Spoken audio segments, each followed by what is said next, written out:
Welcome to arts and stories for kids.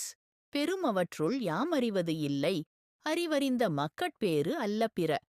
ஒரு அமைதியான கிராமத்தில் வேலன் என்ற விவசாயி வாழ்ந்தான். அவனுக்கு 2 குழந்தைகள், மணி மற்றும் கனி.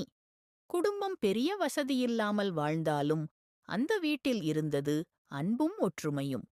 வேலன் குழந்தைகளிடம் எப்போதும் ஒரே சொல் சொல்லுவான்: அறிவில் மேன்மை மட்டும் போதாது, மனதில் நல்லது இருக்கும் வரைதான் வாழ்க்கை பெரியதாகும். ஒருநாள் கிராமத்தில் பெரிய விழா நடந்தது. அங்கு யாருடைய குழந்தைகள் மிகவும் சிறப்பாக நடந்து கொள்கின்றனர் என்று அனைவரும் கவனித்தார்கள். பலர் அறிவில் சிறந்த குழந்தைகளைப் பற்றி பேசினர். ஆனால் அப்போது ஒரு நிகழ்வு நடந்தது.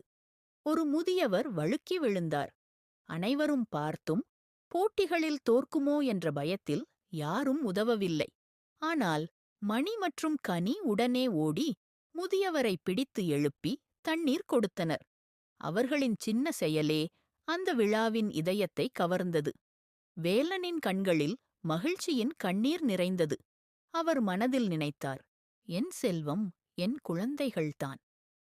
அந்த நேரத்தில் கிராம மக்கள் அனைவரும் சொன்னார்கள், அறிவில் சிறந்த பிள்ளைகள் நிறைய இருக்கலாம், ஆனால் இல்வாழ்க்கையில் இப்படி நல்ல மனம் கொண்ட பிள்ளைகள் இருப்பதுதான் பெரிய பேறு.